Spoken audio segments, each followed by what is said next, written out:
Hello and welcome to Potpourri. I'm your host, Brittany Miller. Joining me today is motivational speaker, actor, and author, Mr. Renny Roker. Hello, Mr. Roker. Oh, hello, young lady. That sounded good. I like that. Thank you so much for joining us today. It's my pleasure. It's my pleasure to be on campus. It's my pleasure to be here with you. All right, so you are a motivational speaker. Yeah.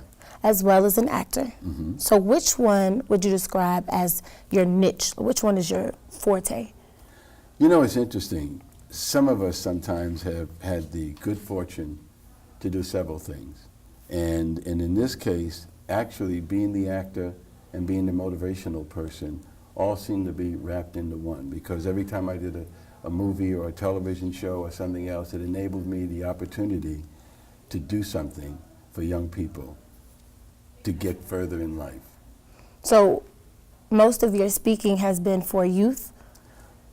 A great deal of it has been for youth. A great deal of it has been for business from the standpoint of keeping the employees happy to make the company work better. How long have you been into motivational speaking? Oh my God, if I told you, you'd say, that's more years than I've been on this earth. So it's about, I would say, 30 years. Wow. Yeah. Can you please share with us how you got your start? Yes, I started in Puerto Rico in college, and I knew I wanted to be an actor. I knew I wanted to get into production of films and television. And I did a series, actually in Spanish, called Recuerdos de Maria. Oh. And that was the first thing that I did. And then from there, I went to New York and went to work for a man named Nat King Cole. And I had the good fortune of being a part of the biggest hit he ever had while he was living. And so from there, when he found out he was going to die of cancer, he called me in to congratulate me on the work that I had done on his record. And he said, "You're fired." And I said, "What did I do wrong?" He said, "Nothing. But it's time for you to move on. And so you're going to meet a friend of mine whose name is Otto Preminger. And Otto Preminger was the head of Paramount Studios at the time. And you're going to meet another friend of mine who's the owner of a company at Liberty Records, and you'll be the first black executive at a major record company." And I said, "Oh my God, that's incredible. How can you ask for more than that?" And I said, "But I don't want to leave you." And I meant it, because he was an incredible human being to work for and work with. And he said, "Well, you don't have a choice. You're fired. And so you've got to go. I've got a plane ticket for you to go to LA, even found an apartment for you to live at till you figure out where you want to live, and goodbye." And I said, "Well, you can't just," he said, "Yes, I can." Yes, Again, he knew what was going on with his body and what was happening. So I went to LA, and I met Otto Preminger, which was a great visit that lasted about 3 minutes. And then he sent me to his casting person, and that lasted about 3 minutes. And I thought, well, I'm in trouble now. But I called the lady that I had set up to be an agent, and I said, "Oh, they love me." When I walked in there, they just, jumped and did everything nice to treat me right and make sure that I was happy. "I'm sure something's going to happen." She said, "Renny, go home, relax. You're one of many that go through those same situations and nothing happens." And I said, "Okay." When I got home, the phone was ringing, and she said, "You got to get back to the studio because you have an interview for Gomer Pyle." And that's also, I think, before your time. Well. But Gomer Pyle was the #1 show in television at the time. And so I went in for an interview, and that lasted 3 minutes. And I left and went back home thinking, well, you might as well face the truth.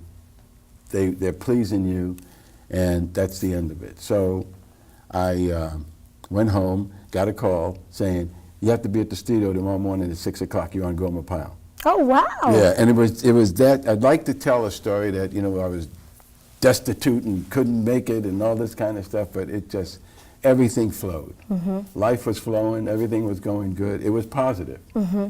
And so I did Gomer Pyle, and after the first episode, they asked if I would stay on as what's called a recurrent regular, where you appear like every other week or something like that. And I said, sure. It was more money than I was making at the record company working every day. It must have been a great 3 minutes. It was an awesome 3 minutes. And it just goes to tell, being positive doesn't have a time limit, doesn't have a way to go or a way to do it. It's just being positive and being the best that you can. And to be very frank with you, one of the things about positivity, it's for especially our young people who are just coming up, who so many, unfortunately, don't have the belief in themselves and their ability and their talent to be the most and the best that they can be. Too many have written themselves off for whatever reason. Don't have any money, I'm black, I'm this, I'm that, whatever the case may be. When in fact, when you start liking yourself and you start reaching out in a positive manner, you may not always get the answer you want to hear, but they heard you. Mm-hmm. And they know that you're there, and they know you're ready to go forward to become whatever it is you want to become. And it may not be here, but we'll see that person down the road someplace else. And to me, the more we can get our young people to start thinking positive about themselves and putting themselves out there and not being afraid or worried or troubled, that we're going to find that a lot of our youngsters are doing extremely well. Even those who had written themselves off can come back. So speaking of positivity, Mm-hmm. you are a new author. Yes. Your first book is called Positivity, Your Key to Success. Right. And you know something? I would like you to have one of the first copies of my book. Well, thank you so much. So I want to ask, you did just share with us what you believe positivity means. So what exactly prompted you to write this book, to share with everyone your belief on positivity? For many years, I've told stories about young people especially who have made it and done well because they felt good about themselves, because they were positive. And someone said to me, why don't you write a book? And I said, I've never written a book before. And they said, well, Renny, using your own words, why don't you think positive about it and just go ahead and do it? And so I started writing. And actually, I wrote the book in about a week. It took me a year to write it in a week, but it was literally 1 week's worth of time recalling stories of people that I had met or was involved with. I was fortunate enough to be able to put about 2,000 kids in the college on scholarships through junior golf, through bicycle motocross, and other projects that I had going. And that feels good. That's a very impressive number. Well, I think as young as you are, I'll bet you any money you've been responsible for young people to get somewhere in life and they didn't even know it. You know, and it's something that we should always pass on to others. The art of being positive. Mm-hmm. It's not a religion. It's not some wild group from the left, the right, the center, or anything else. It's just the truth. It's just the facts of life is that we're all with a power that's ours, that we're good at, whether it's woodworking or mathematics, whether it's fixing cars or being able to do anything you want on a computer. It doesn't matter. If you can do it, it's yours, and you should feel good about it. And try to become the better every day than you were yesterday. And there are a lot of young people who are doing that and doing quite well. And so for me, having youngsters and adults have the opportunity to do better for themselves, by themselves, for themselves, and with themselves is something that I totally enjoyed seeing. How did your background in motivational speaking and acting help you write this book? The first time I did a show on television, it was the Gomer Pyle show. Mm-hmm. And I remember I was nervous. And I was thinking, you bit off more than you can chew. And I had one line, Hi Goma. That was it. Whole show. For the first show, I had one line, Hi Goma. And I remember going in the studio and thinking, there's a dressing room with my name on it. I got one line, and I thought, wow. And it just went on and on and on. You did your rehearsal, you got ready to shoot, and there were about 5 or 6 guys up in the airways at the ceiling of the studio, relighting. Back then, lighting wasn't as good as it is now. And so consequently, when you put a black person and a white person side by side, one absorbed all the light, the other one reflected all the light. So it was tough in lighting. And so while we were standing there and rehearsing, the guys in the electrical thing was up on the tower telling me, oh, they hired one, they finally got one working, now we got to figure out how to light. And it went on and on and on and on. And I was getting madder and madder and madder. And I thought, Renny, this is your first day on the job. You can't get stupid and go out and do something. Well, the one line I had was Hi Gomer, and when he said Hi Private, nothing would come out of my mouth. 7 straight times. I was so out of it. And he said, Renny, I said, yeah, come outside with me. So we went outside, and I thought he was going to cuss me out or tell me I'm out of, Yeah, going to fire you. Exactly. And he said, Hi, Renny. I said, Hi, Gomer. He said, you see how easy it is? He said, now, you know why I brought you out here? I said, no, why? He said, because I did this 10 times on my first job. The exact same thing. Nothing would come out of my mouth. You are not going to break my record.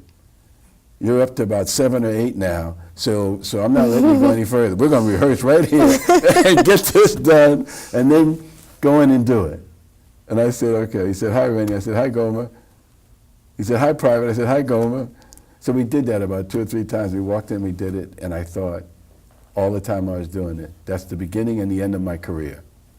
And it was so funny because when it was over, I called my agent. I said, they love me. I was fantastic. You should have seen me. And she said, well, they must have, because they want you to be a recurring regular. Well, looky there. I said, what is that? They said, you come back on a regular basis to the series, and they want to pay you $1,200 a visit. And I thought, $1,200? See, you have to remember now, $1,200 then is like $20,000 today. If you were to look at the two. This was many years ago. And I ended up working for the next 5 years at Paramount Studios exclusively, no less than 49 weeks a year. That's how it all began. And that's where the motivational came in, because if you believe in who you are, yes, nobody can tell you that you can't be that person. That's right. No one but yourself. Who would think a lovely lady like yourself would be sitting here doing an interview? There was a time when that wouldn't have happened. It's happening now. I pray that you become the biggest and the best that you can be by being positive. Well, thank you so much. Oh, my pleasure. And thank you for joining us today. You have quite the story, and you are so positive. You have to be. You have to be. You don't do the things that we've done by being negative. That's right. Both in front of the camera, behind the camera, both on stage, off the stage. Doesn't matter. It's life. It's beautiful. It's wonderful. And the better you live it, the better off you are. Well, thank you for joining us today, My Mr. pleasure. Roker. Renny. Renny. Mr. Roker was my father. That's right. Stay tuned for more Potpourri. We'll be back after these messages. From this angle, it all makes a star. I'm a teacher. Let me tell you what I make. I make learning a privilege, not a chore. Show up And frustration, absorb a what people tool, are giving you. not an obstacle. I make working hard seem easy, and giving up impossible. And then we're going to turn the lights and everybody look up. I make an old subject feel like a fresh thought. What's your reaction? Yeah. Exactly. and unconventional methods Okay, what else? common. Tadpoles, frogs, spiders, this is their world. Nothing. And then they die. Go ahead, go, go, go. I'm a teacher. I make more.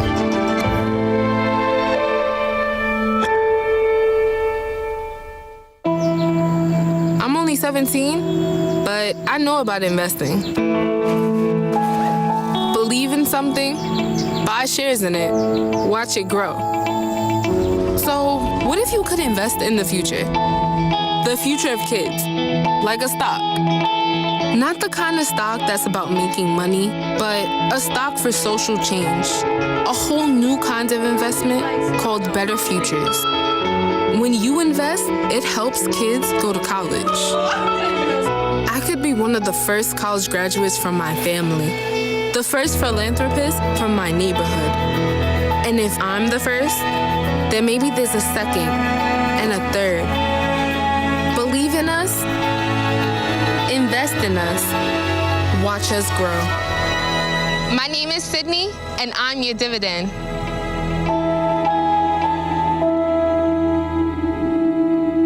One day, when the glory comes, it will be ours. Dr. King, what's your next move? In March from Selma to Montgomery. Selma is loud for every man, woman, and child. We will not wait any longer. In front of a crowd. Mine eyes have seen the glory. Glory, glory, hallelujah. Welcome back. Joining me now is actor Troy Bland. Hello, Mr. Bland. Hey, good morning. How you doing? I'm wonderful. How are you? Great. Good to be here. Thank you for coming. you. So you are an actor originally from New York. Yes. When did you begin acting? Had a passion for acting since I was 12 years old. Yeah, since I was 12. The reason why I wanted to become an actor is one of the icons that we're known today, someone that's done Broadway, done film and TV. And his name, I should just go ahead and reveal to you, but he was very, very, very inspirational to me. Yeah, and you know him as Chicken George on Roots. Mm-hmm. He also played in Pippin, Bob Fosse's Pippin. So I was very, very inspired by this man that I loved to be called my icon. So I was inspired to go into acting. And Ben Vereen is his name. So that started my my trail to becoming an actor, because I always wanted to do Broadway. I always wanted to do film. Mm-hmm. So, but I studied theater at City College of New York, and I just wanted to do something for myself because I had different choices. I was growing up, but theater was one that I always wanted to do, and didn't want to get ahead of myself. But I migrated to Georgia, and as you know now, Atlanta is the mega place for film and stage, and it's just becoming great right now. So, and a lot of opportunities are opening out for other actors and actresses as well. In Atlanta? Yes. So you've seen an increase in your career once you migrated? Oh, most definitely, because I say New York, of course, and LA are the high points, the high places for theater and for film. But Atlanta nowadays, it has grown significantly. So it's a lot of opportunities, and it has been a lot of opportunities for me.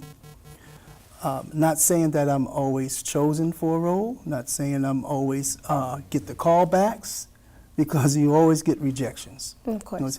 But I'm saying the opportunities are here. So why didn't you choose LA? Well, one thing, I have never been to LA yet. Never been to LA, but I plan to be. But because of the opportunities that's going on here, now I'm not saying I never will be, because my choice is to visit LA and get involved in some of the projects there, but so much is going on now here in Atlanta due to the tax incentives and everything. You'll see a lot of the actors and actresses are now migrating here or getting work here. There was a time when Louisiana was up and popping, still is. Louisiana, North Carolina, But now, since Atlanta has opened up the opportunity in the market for actors and actresses, I choose to be here. But I'm not saying I'll never go to L.A., but it's a lot going on now, too. So, Mr. Bland, are you involved in, I know you mentioned theater, so are you strictly theater, or do you dabble in television and film as well? I'll take the second choice. I dabble. Oh, you dabble? Yeah. I originally started in the theater, but I love theater. I love engaging in the audience. I love making them laugh. Just getting into that momentum and getting into that feeling and getting into that character. But television and film, somehow or another, it just really engaged me into getting more involved in it. I love seeing myself on TV. And it's not just because I'm great or all of that, but it's just the feeling that here was a 12-year-old child, always dreamed about being in front of the audience. I'm not shy at all, but don't mind acting, singing, did a little dance too.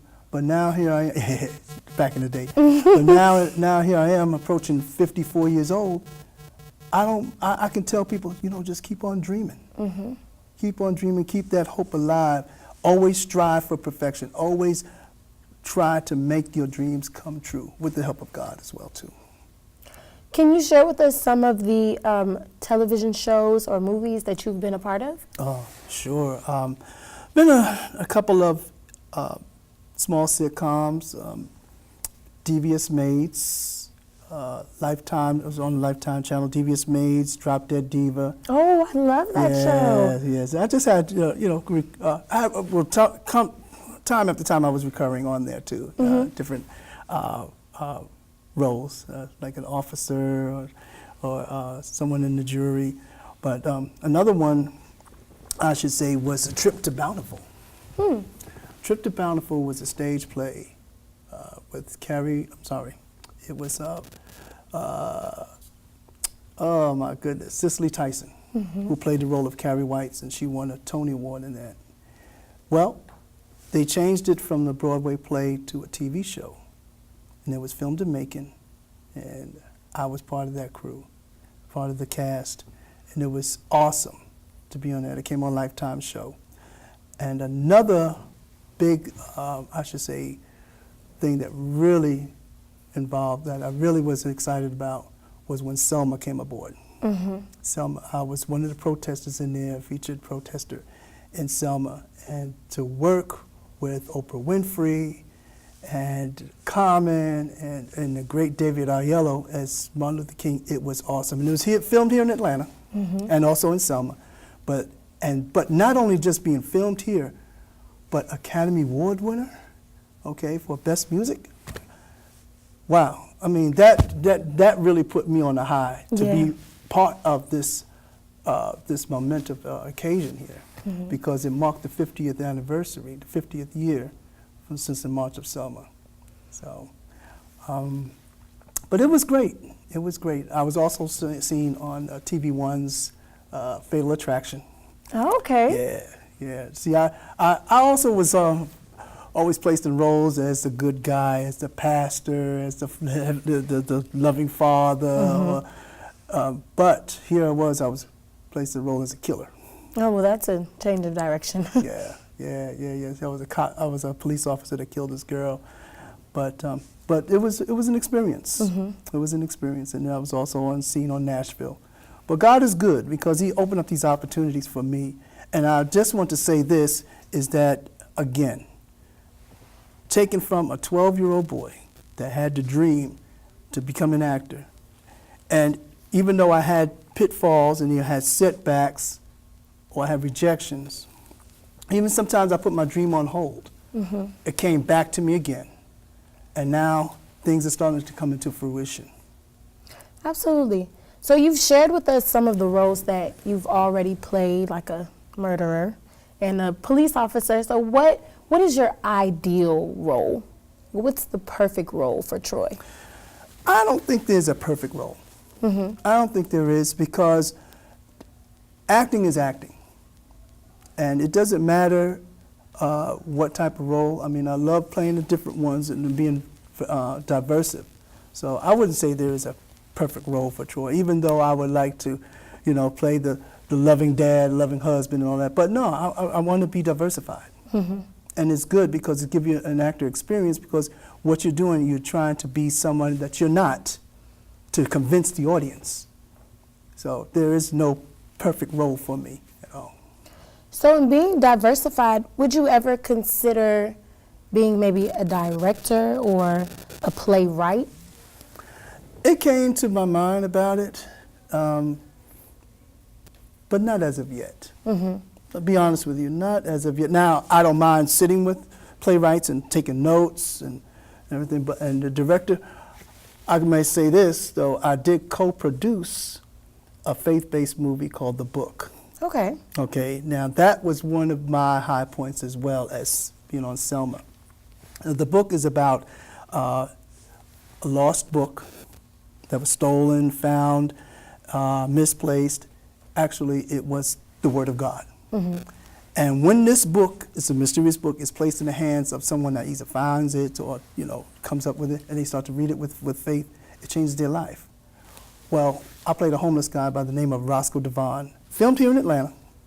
And by reading this book, not only me, but the other characters in it, it did something for them. Mm-hmm. So I helped co-produce that film, which will be on DVD for the public soon. Yeah. So, but that's one of my other attributes, that I did have my first experience as co-producing. Mm-hmm. It took us 2 years to film it, but it's a fantastic movie. I mean, it talks about how one who has the lowest points in their life, mm-hmm. but reading this book gives them hope. So what's next for you? What's next for Troy Bland is just continue what I'm doing. My dream is to, when God has blessed me tremendously, I want to give back mm-hmm. to the community. I would love to open up a recreation center for the youth and more. And I also want to display their talent, because there are a lot of youth out there that they got talents that's just hidden in them. Maybe one want to become a writer. Maybe one want to become a producer. Maybe one want to become a poet, an actor, an athlete. I want to go ahead and be an inspiration to them, open up a facility so they'll have something to do other than run around in the streets. Mm-hmm. Well, I hope that dream too comes into fruition. And thank you so much for joining us today. Thank you so much. I appreciate it. And thank you for joining us as well. Be sure to check out Mr. Renny Roker's book, Positivity, Your Key to Success, as well as Mr. Troy Bland on your TV. I'm your host, Brittany Miller.